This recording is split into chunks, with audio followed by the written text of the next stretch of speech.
जानने की कोशिश करेंगे कि हिंदुइज्म में खुदा का तसव्वुर क्या है। जब हम कोई आम हिंदू से पूछते हैं कि आप कितने खुदाओं में मानते हैं, कुछ हिंदू कहेंगे 3, कुछ कहेंगे 10, कुछ कहेंगे 100, कुछ कहेंगे 1000 और कुछ कहेंगे 33 करोड़ 330 मिलियन। लेकिन जब हम एक विद्वान हिंदू से पूछते हैं जो अपने हिंदू ग्रंथ का मुताला कर चुका है कि हिंदू मज़हब में एक हिंदू को कितने खुदाओं में मानना चाहिए, तो वो हिंदू विद्वान कहेगा कि हिंदू को सिर्फ एक खुदा में मानना चाहिए और सिर्फ एक खुदा की इबादत करना चाहिए। लेकिन आम हिंदू वो एक फ़लसफ़े में मानते हैं जिसे कहते हैं पैंथीइज्म। पैंथीइज्म के मानी सब कुछ खुदा है, और आम हिंदू ये मानता है कि सब कुछ खुदा है। पेड़ खुदा है, सूरज खुदा है, चांद खुदा है, इंसान खुदा है, सांप खुदा है। हम मुसलमान ये मानते हैं कि सब कुछ खुदा का है। पेड़ खुदा का है, चांद खुदा का है, सूरज खुदा का है, इंसान खुदा का है, सांप खुदा का है। तो जो अहम फ़र्क आम हिंदू और आम मुसलमान में है कि आम हिंदू कहता है कि सब कुछ खुदा है और आम मुसलमान कहता है सब कुछ खुदा का है। ये अहम फ़र्क सिर्फ का है। अगर इस का के फ़र्क को मिटाएंगे तो हिंदू और मुसलमान एक हो जाएंगे। और इस फ़र्क को कैसे मिटाया जा सकता है? जिस तरीके से कुरान में लिखा है, सूरह इमरान सूरह नंबर 3 आयत नंबर 64 में, तालो इला कलिमतिन सवाइम बैना बैनकुम, आओ उस बात की तरफ जो आप और हम में यकसा है। सबसे पहली बात, अल्लाह नाबुद इल्लल्लाह, कि हम सिर्फ एक खुदा की इबादत करें। अभी हम तहकीक करेंगे कि हिंदू मज़हब की किताब में खुदा का तसव्वुर क्या है। हिंदू मज़हब में एक अहम किताब है जिसका नाम है उपनिषद। जब हम पढ़ते हैं Chandogya Upanishad, chapter number 6, section number 2, verse number 1, उसमें लिखा है एकम एविदित्यम। ये एक संस्कृत श्लोक है जिसके मानी है खुदा एक है, ईश्वर एक है, दूसरा नहीं है। लिखा है श्वेताश्वतर उपनिषद में, अध्याय नंबर 6, श्लोका नंबर 9 में, नाचस्य कसिज जनिता न चदीपा, उस ईश्वर की कोई वालदेन नहीं है, कोई रब नहीं है। ईश्वर के कोई वालिद नहीं है, कोई वालदा नहीं है, ईश्वर के ऊपर कोई नहीं है। लिखा है श्वेताश्वतर उपनिषद में, अध्याय नंबर 4, श्लोका नंबर 19 में, न तस्य प्रतिमा अस्ति, उस ईश्वर की कोई प्रतिमा नहीं है। प्रतिमा एक संस्कृत लफ्ज़ है जिसके मानी है अक्स। उस ईश्वर की कोई प्रतिमा नहीं है, कोई अक्स नहीं है, कोई फोटोग्राफ नहीं है, कोई पेंटिंग नहीं है, कोई पोर्ट्रेट नहीं है, कोई बुत नहीं है, कोई मूर्ति नहीं है, कोई स्टैच्यू नहीं है, कोई स्कल्पचर नहीं है। लिखा है न तस्य प्रतिमा अस्ति, उस ईश्वर की कोई प्रतिमा नहीं, कोई अक्स नहीं, कोई फोटोग्राफ नहीं, कोई पेंटिंग नहीं, कोई पोर्ट्रेट नहीं, कोई मूर्ति नहीं, कोई बुत नहीं, कोई स्टैच्यू नहीं, कोई स्कल्पचर नहीं। और हिंदू मज़हब में सबसे ज़्यादा पढ़ी जाने वाली किताब है भगवद गीता। भगवद गीता में लिखा है, अध्याय 7, श्लोक नंबर 20 में, all those whose intelligence has been stolen by material desires, they worship demigods। मतलब जिसकी अकल दुनियावी चीज़ों के पीछे भागती है वो लोग खुदा के अलावा दूसरे किसी चीज़ की इबादत करते हैं। जब हम तफसीर पढ़ते हैं, कई भगवद गीता की तफसीर में लिखा है कि जो लोग की बुद्धि, जो लोग की अकल पैसे के पीछे भागती है या दुनियावी चीज़ों के पीछे भागती है, वो बुत परस्ती करते हैं, खुदा के अलावा दूसरी चीज़ की इबादत करते हैं। लिखा है भगवत गीता में अध्याय 10 श्लोक नंबर 3 में, वो लोग जानते हैं कि मैं लाफानी हूँ, वो लोग जानते हैं कि मैं जन्म नहीं लिया है और मैं सारे आलमीन का मालिक हूँ। हिंदू मज़हब में सबसे ऊंची किताब है वेद। अगर वेद और दूसरी हिंदू मज़हब की किताब में टकराव होता है तो हमें मानना चाहिए वेद। वेद हिंदू मज़हब की सबसे ऊंची किताब है। जब हम वेद पढ़ते हैं, इसमें लिखा है यजुर्वेद में अध्याय नंबर 32 श्लोक नंबर 3 में, न तस्य प्रतिमा अस्ति, उस ईश्वर की कोई प्रतिमा नहीं है।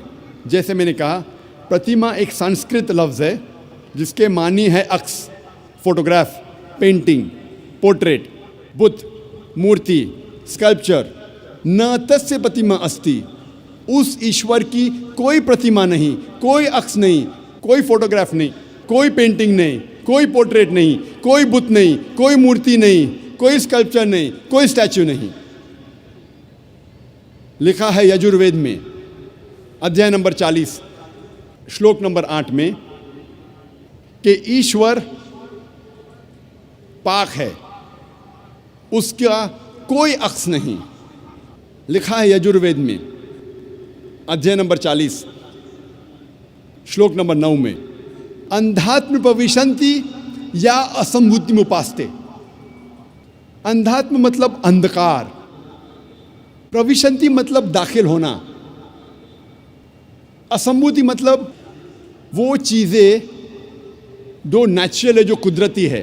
तो ये श्लोक में यजुर्वेद अध्याय नंबर 40 श्लोक नंबर 9 में लिखा है, वो लोग अंधकार में दाखिल हो रहे हैं, वो लोग जो असंभूति की इबादत करते हैं, जो कुदरती चीज़ों की इबादत करते हैं, मिसाल के तौर पे हवा, पानी, आग वगैरह।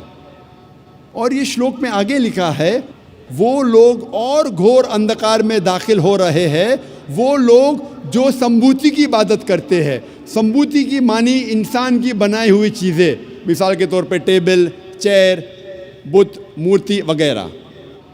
कहाँ लिखा है? यजुर्वेद अध्याय नंबर 40 मंत्र नंबर 9 में। आगे जब पढ़ते अथर्ववेद में लिखा है किताब नंबर 20 अध्याय नंबर 58 मंत्र नंबर 3 में, देव महासी, महान है वो ईश्वर। और वेद में सबसे ऊंची मानने वाली वेद है ऋग्वेद। वेद 4 किस्म की होती है, ऋग्वेद, यजुर्वेद, सामवेद, अथर्ववेद। ये चारों में सबसे ऊंची वेद है ऋग्वेद।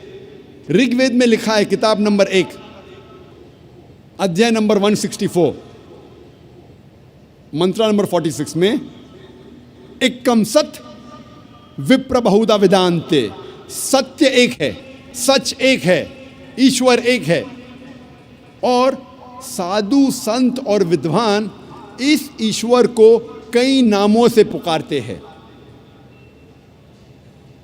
ये पैगाम फिर से दोहराया गया है ऋग्वेद में किताब नंबर 10 अध्याय नंबर 114 मंत्र नंबर 5 में। इसमें लिखा है कि खुदा एक है, ईश्वर एक है, ईश्वर एक है, लेकिन विद्वान, संत, साधु इस ईश्वर को कई नामों से पुकारते हैं। और जब हम ऋग्वेद पढ़ते हैं किताब नंबर 2 अध्याय नंबर 1, सिर्फ किताब नंबर 2 अध्याय नंबर 1 में 33 नाम और सिफतें दिए गए हैं इस ईश्वर को। इनमें से एक है ऋग्वेद किताब नंबर 2 में अध्याय नंबर 1 में मंत्र नंबर 3 में, ब्रह्मा। ब्रह्मा कहा जाता है उस ईश्वर को जो बनाने वाला है, जब हम अंग्रेज़ी में तर्जुमा करते हैं तो इसे कहते हैं क्रिएटर। जब उर्दू या अरबी में तर्जुमा करते इसे कहते हैं खालिक। हम मुसलमानों को कोई एतराज़ नहीं अगर कोई कहता है कि खुदा या ईश्वर खालिक है या क्रिएटर है या बनाने वाला है, लेकिन अगर कोई शख्स कहता है क्या ब्रह्मा खुदा है जो बनाने वाला है लेकिन उसके 4 सिर है और हर सिर पर क्राउन है, हम मुसलमान इस पे एतराज़ लेते हैं क्योंकि आप ईश्वर को अक्स दे रहे हैं। और साफ तौर पे लिखा है श्वेताश्वतरा उपनिषद में अध्याय नंबर 4 श्लोका नंबर 19 में, न तस्य प्रतिमा अस्ति, उस ईश्वर की कोई प्रतिमा नहीं, कोई अक्स नहीं, कोई फोटोग्राफ नहीं, कोई पेंटिंग नहीं, कोई पोर्ट्रेट नहीं, कोई मूर्ति नहीं, कोई बुत नहीं, कोई स्टैच्यू नहीं, कोई स्कल्पचर नहीं। एक और सिफत या नाम ऋग्वेद किताब नंबर 2 अध्याय नंबर 1 मंत्र नंबर 3 में दिया गया है, वो है विष्णु। विष्णु कहते हैं पालने वाले ईश्वर को। अगर अंग्रेजी में तर्जुमा करते तो हो जाता है सस्टेनर, चेरिशर। उसको अरबी या उर्दू में तर्जुमा करते हो जाता है रब। हम मुसलमानों को कोई एतराज़ नहीं अगर कोई कहता है कि खुदा या ईश्वर रब है, सस्टेनर है, चेरिशर है, पालने वाला है। लेकिन अगर कोई शख्स ये कहता है कि विष्णु पालने वाला खुदा है, पालने वाला ईश्वर है और उस ईश्वर के 4 हाथ हैं जैसे इंसानों जैसे, और एक हाथ में चक्रा है और दूसरे हाथ में कौंच है और वो पानी पे जा रहा है सांपों पे बैठकर, या हवा में उड़ रहा है एक परिंदा जिसका नाम है गरुड़ा पर, हम मुसलमान इस पर एतराज़ करते हैं क्योंकि आप खुदा को अक्स दे रहे हैं। और आप यजुर्वेद अध्याय नंबर 32 मंत्र नंबर 3 के खिलाफ जा रहे हैं जिसमें लिखा है न तस्य प्रतिमा अस्ति, उस ईश्वर की कोई प्रतिमा नहीं, कोई अक्स नहीं, कोई फोटोग्राफ नहीं, कोई पोर्ट्रेट नहीं, कोई पेंटिंग नहीं, कोई बुत नहीं, कोई मूर्ति नहीं, कोई स्कल्पचर नहीं, कोई स्टैच्यू नहीं। जब हम ऋग्वेद पढ़ते हैं, ऋग्वेद में लिखा है किताब नंबर 8 में अध्याय नंबर 1 मंत्र नंबर 1 में, माँ चिदन यदि संसद, इबादत सिर्फ वो एक ईश्वर की करो, सिर्फ उसकी प्रशंसा करो। लिखा है ऋग्वेद में किताब नंबर 6 अध्याय नंबर 45 मंत्र नंबर 16 में, या एक इतमुश्ती ही, प्रशंसा सिर्फ वो एक खुदा की करो, सिर्फ उसकी इबादत करो। और हिंदू मज़हब में जो ब्रह्मा सूत्रा है, जो हिंदू मज़हब का कलमा है, वो है एकम ब्रह्म द्योत्या नास्ते, नेना नास्ते किंचन, भगवान एक ही है, दूसरा नहीं है, नहीं है, नहीं है, ज़रा भी नहीं है। There is only one god, not a second one, not at all, not at all, not in the least bit.